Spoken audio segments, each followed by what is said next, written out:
निखारी online magazine में हम लोग आप लोगों को खुशामदीद कहते हैं। अबीर हसन की कहानी बड़े मज़े की कहानी चल रही है। अभी तो लास्ट में जो है जनाब साहब क्या कहना चाहिए लियो साहब रुपया को उठा कर ले आए हैं और उनको कैद भी करके बैठे हुए हैं। अब देखो कि अब आगे क्या बनता है। सीक्रेट एजेंट बेस्ड कहानी है और कुछ लोगों को जब पकड़ना होता है तो बहुत से रूप बदलने होते हैं। उन्हीं में से कोई एक ऐसा रूप लेकर लियो भी आया है और उनकी जड़ों तक पहुंचने की कोशिश कर रहे हैं और ये सिर्फ अकेला लियो नहीं, बहुत सी एक पूरी टीम है। और अब वो अपने टारगेट को कैसे चेज़ करते हैं, किस तरीके से अपने मकसद में कामयाब होते हैं, चलिए देखते हैं। और मज़े की बात ये है कि फ़िलहाल तो उसमें वो जो अच्छी-सी फाइटर है, रुफ़ाया बीबी, उनको बहुत अच्छे तरीके से अपने तरीके से कह देना चाहिए कि बड़े अच्छे तरीके से उसको काबू कर लिया है। और लेकिन रुफ़ाया फिर भी मजबूरी के तहत कर रही है, उसके ज़हन में कुछ न कुछ चीज़ें चल रही होंगी, सब चल रहा होगा। कोई ना कोई प्लान तो होगा, इतनी जल्दी वो भी काबू आने वाली नहीं है। चलिए फिर स्टार्ट करते हैं एपिसोड 12 एपिसोड नंबर 12 चिकन की एपिसोड। तो देखते हैं अब क्या होता है। रुफ़ाया की गन उठाने और अपनी तरफ बढ़ने को भी वो फ़ौरन महसूस कर गया था। अब ये बात रुफ़ाया वहाँ को कौन समझाता कि इन्हें जिस किस्म की टफ़ ट्रेनिंग दी जाती थी, इस दौरान इन्हें ये बचकाना दाव शुरुआत में ही सिखा दिए जाते थे। इन्हें इब्तदाई दिनों में ही इतना अलर्ट और चौकन्ना कर दिया जाता था कि हवाओं की सरसराहट से भी वो दुश्मन की हरकत का अंदाज़ा कर लेते थे। ये तो फिर उसकी मग़रूर हसीना थी जो अपने शौहर की सलाहियतों और असलियत से यकसर अनजान थी। इसकी इसी नादानी को सोचते हुए येशब के लबों पर बेहद खूबसूरत सी मुस्कुराहट फैल गई थी और दरवाज़ा खोलते ही वो दरवाजे के बाहर खड़े शख्स को लेकर सरहद से नीचे झुका था। एंड इसी वक्त येशब की सलेंसर लगी गन से गोली निकली थी और बिल्कुल उसके सर के ऊपर से गुजरती हुई सामने वाली दीवार में पेवस्त हो गई थी। फिर इससे पहले कि रुफ़ाया इस पर दोबारा फायर करती, वो घुटनों के बल फिसलता हुआ अंदर खड़ी रुफ़ाया तक हवा की तरफ पहुंचा था और मुस्कुराते हुए अपनी टांगें रुफ़ाया की टांग में अड़ाकर उसी तरफ अपनी तरफ खींचा था। क्या बात है रुफ़ाया जान, वाक़ई आपकी दलेरी और बहादुरी का कोई जवाब नहीं है। आपने साबित कर दिया कि आप जैसी दीदा लड़की को ही लियो की बीवी के ओहदे पर फ़ाइज़ होना चाहिए था। वो अपने साथ लगी रुफ़ाया के हाथ से सरहद से गन खींचते हुए मुस्कुराकर बोला, जो इसकी गिरफ्त में मचलते हुए मुसलसल उसकी आनी बाजुओं को नोच रही थी। मगर नाकामी की सूरत में उसने एक बार फिर ज़रूरत से उठते येशब की टांगों में अपनी टांगों को उलझाकर उसे पीछे की तरफ फेंक दिया था और अपनी टांगों से येशब के सीने पर वार किया था। येशब ने नीचे गिरते ही ना ताज्जुब से नफी में सर हिलाया था। इस जंगली बिल्ली को देखा जो टांगों से उसके सीने पर किक मारने के बाद अब शायद एक हाथ की कोहनी उसके पेट पर मारने वाली थी। तभी वो अपनी कोहनी के बल जैसे ही नीचे की तरफ कूदी थी, वो सरहद से करवट लेकर दूसरी तरफ पलट गया और वो नीचे गिरती रुफ़ाया की मुट्ठियों की सूरत बंधे दोनों हाथों को मजबूती से अपनी गिरफ्त में लेकर खड़ा हो गया था। जबकि बाहर दरवाजे पर खड़ा अशर हैरत से मुंह खोले और आंखें फाड़े इस वाइल्ड कैट को लियो पर हमले करते देख रहा था। डरो मत अशर, इस वक्त तुम्हारी भाभी का फाइटिंग फाइटिंग खेलने का दिल हो रहा है, इसलिए वो मेरे साथ अपना शौक पूरा कर रही हैं। मैं ज़रा इनका शौक पूरा करके इनके होश ठिकाने लगा दूँ, तब तक तुम हम दोनों के लिए नाश्ता बना कर ले आओ। और हाँ, दरवाज़ा लॉक कर जाना। वो रुफ़ाया के गिर्द सख्ती से उसका बाजू का हिसार बांधते हुए बोला और उसका हुक्म सुनते ही अशर दरवाज़ा बंद करके किचन में चला गया था। जबकि अशर को वहाँ से भगाकर वो अपनी गिरफ्त में मचलती रुफ़ाया की तरफ मुतवज्जो हुआ। मेरी मछली, मुझे लगता है आपको प्यार की ज़ुबान समझने में ख़ासी दुश्वारी का सामना हो रहा है। तभी प्यार से कहीं गई मेरी कोई भी बात समझने को तैयार नहीं हो रही है। रात वाली डोज़ का असर काफ़ी जल्दी ख़त्म हो गया है।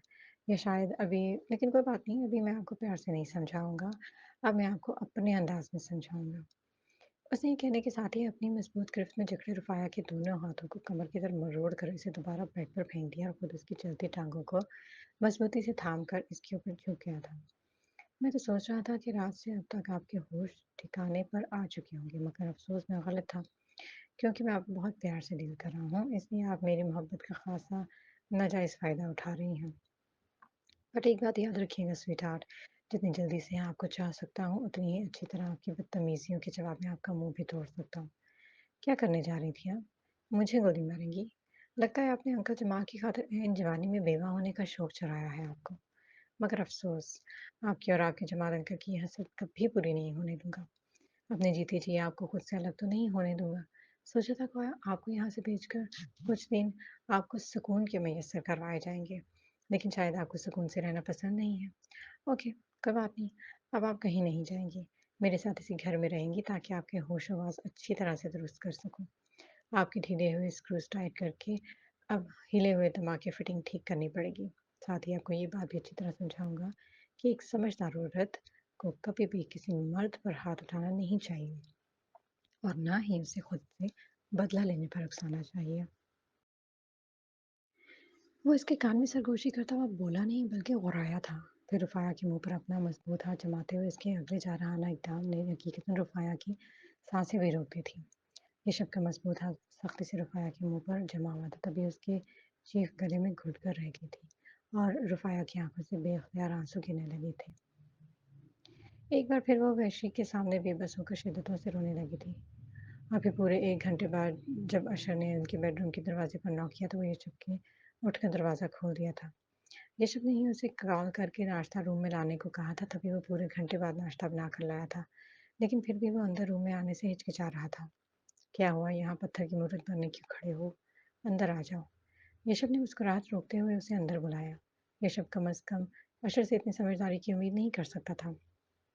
जबकि अशर, जो रुफ़ाया की वजह से अंदर आते हुए झिझक रहा था, ऋषभ के बुलाने पर नज़रें झुकाकर अंदर चला आया था और बेड के सामने पड़े सोफ़े पर बैठ गया था।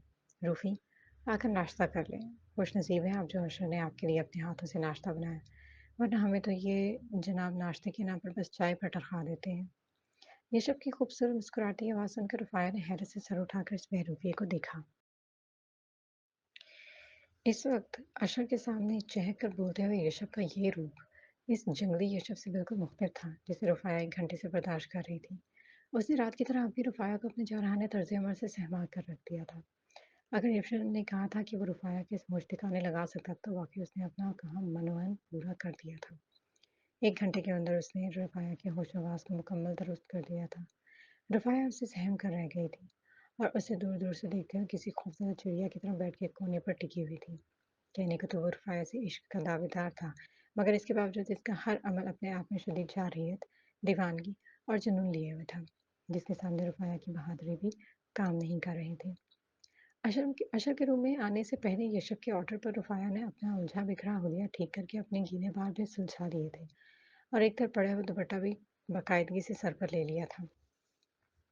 हालाँकि आज से पहले उसने कभी किसी गैर मर्द के सामने अपना सर ढाँकने की ज़हमत नहीं की थी और ना ही कभी दुपट्टा लिया था, मगर आज मैं यशब के कहने पर वो सब काम कर रही थी जो इससे पहले उसने कभी नहीं किए थे। फिर यशब के नाश्ते के लिए पुकारने पर वो रोबोट की तरह बेड से उठकर धीरे-धीरे चलती हुई सामने सोफ़े पर आ बैठी, वरना इस वहशी से कुछ बाद नहीं था कि अपनी बात ना मानने पर वो अशर के सामने ही फिर से अपने जंगलीपन पर उतर आता। इसलिए वो खामोशी से आकर नाश्ते के लिए बैठ गई थी। उसे बस किसी भी तरह यहाँ से निकलना था, जबकि रुफ़ाया को अपने सामने आकर बैठते देख अशर ने झट से उसे सलाम किया था। तभी रुफ़ाया ने नज़रें उठाकर इसका बगौर अशर को देखा था। वो फ़ौरन उसे पहचान गई थी। उसने उस गधे को यशब के साथ उसके फ्लैट पर देखा था, यानी यशब ठीक कह रहा था कि वो वही पाकिस्तानी वाला लियो था। रुफ़ाया को एक बार फिर मलाल ने आँख घेरा, मगर वो मुँह पर कुफ़न लटकाए खामोश बैठी थी और दिल ही दिल में इस जंगल की गिरफ्त से निकलने की दुआ करने लगी थी, जो उसके लिए रात से अब तक शैतान का रूप धारा हुआ था। इससे पहले वो जो बड़े धड़ल्ले से अपनी खुदी के ज़म में अपने कमतर मुलाज़मीन को धुतकारती रहती थी, इस पर रोब जमाती फिरती थी, कल रात से उसने अपने अदना खातून के हाथों बुरी तरह ज़लील हो रही थी। वो इसको हरासा करके न जाने अपनी कौन-सी हिस को तस्कीन दे रहा था।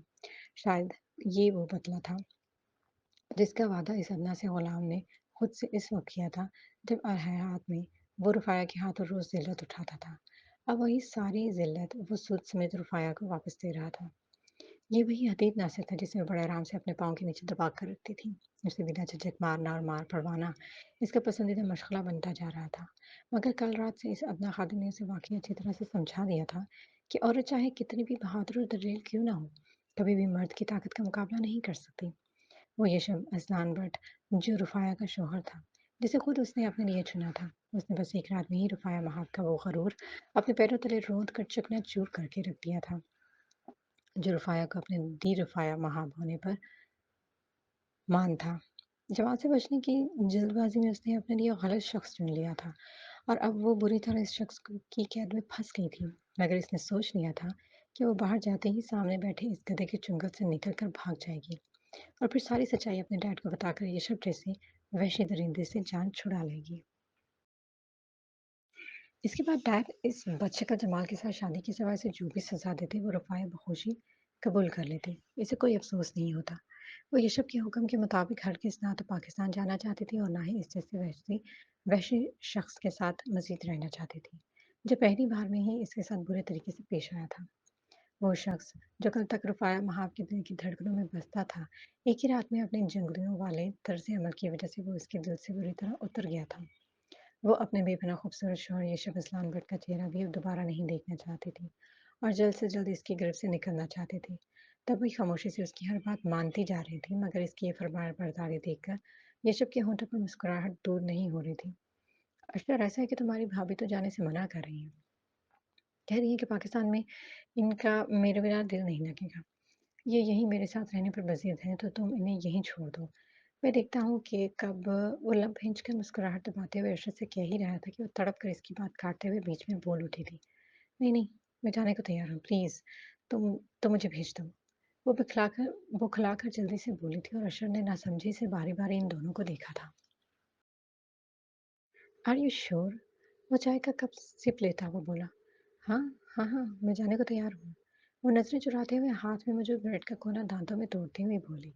हाथ अलबत्ता इस तराबी कैफियत की वजह से मुसलसल काँप रहे थे, जो यशब की आँखों से मख्फ़ी नहीं रहे थे। ओके, अशर, इनका नया पासपोर्ट और टिकट्स वगैरह सब तुम्हारे पास है, इन्हें ध्यान से लेकर जाना। ये मेरी अमानत है तुम्हारे पास। बहिफ़ाज़त इन्हें घर पहुँचाना।